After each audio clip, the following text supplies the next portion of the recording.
feel like I had a very slow start to 2025, given that I'm recording this on the 28th of January. But I think this is very in keeping with my kind of themes for this year. My new year really started on January the 2nd because on the 1st I was still with family in London, and then I travelled home quite late on that day, got rid of the Christmas tree, and so I feel like my actual reset happened on the 2nd of January. The first book I picked up this year is Atomic Habits, and I'm sure everyone, even if you've not read the book, you've heard the famous quote from it, which is, "You do not rise to the levels of your goals, you fall to the levels of your systems."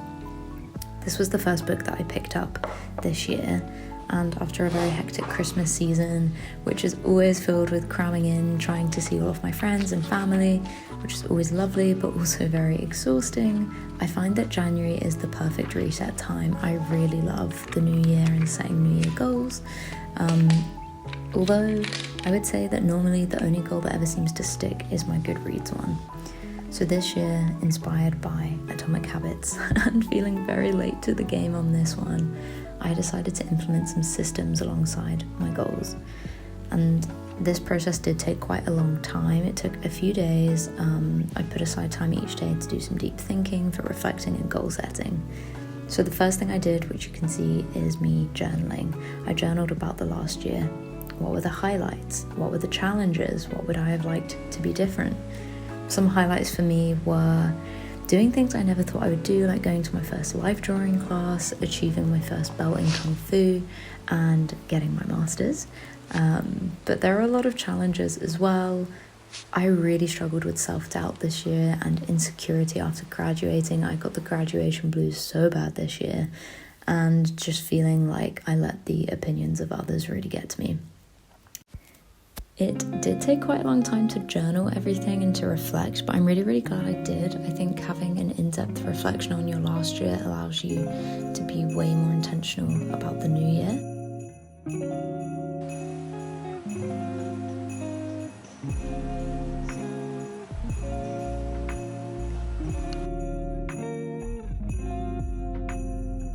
So once all the journaling was done, I moved on to completing this Notion page, which I think is a 2022 template.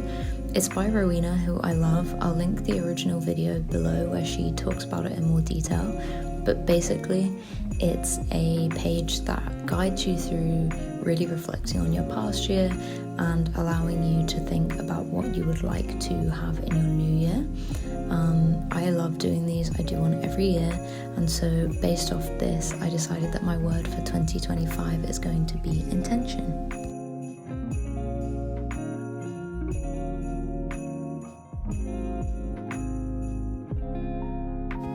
Before I left Cambridge, I went to my mum's allotment with her, which I love to go to every time I'm home.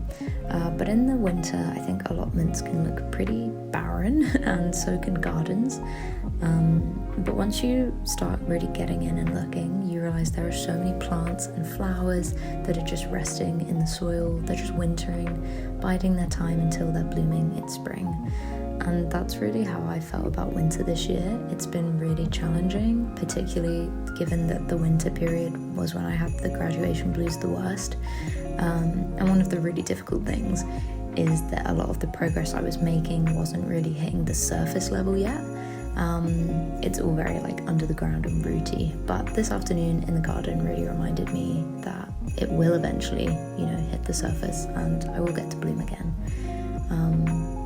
One main job that we do in autumn and winter is pruning. We were actually super late on pruning this year. This should really happen a lot earlier, but we ended up pruning in January, so we had to prune all of the raspberry bushes, which is basically just cutting them back as far as you can, which allows them to grow even bigger in the coming year.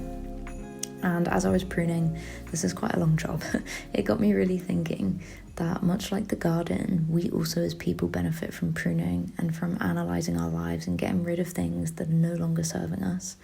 And I think what we remove from our lives is just as important as what we allow into our lives. So this is why my word this year is intention. I really want to embody that word. I don't just want to float through my days, allowing life to happen to me. I want to be really intentional about everything.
saying, once you've reflected and thought about the past year, it's the perfect time to decide what you'd like to be different in the next year and to set some goals.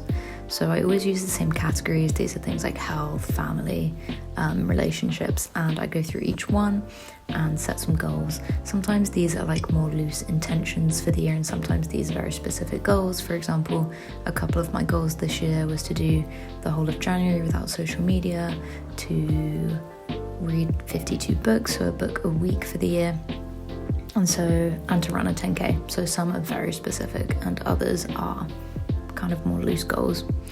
I really enjoy this part of the process. I do it in my bullet journal. I've had a bullet journal maybe for 5 or 6 years now. I really like them, and it's something I use every day. And so I set up my bullet journal for the year as well. I set my goals, and then finally I did a vision board, because who doesn't love a vision board?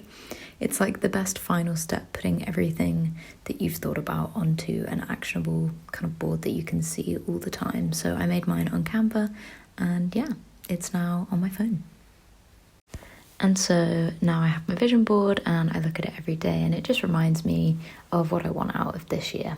So even though it's the end of January, I hope everyone managed to reflect and reset this January. I hope it was a very peaceful January, and it's never too late to reset, to decide to do something different and change your habits and your systems.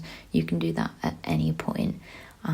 So I wish everyone an even better February than January, and sending everyone lots of love and hugs.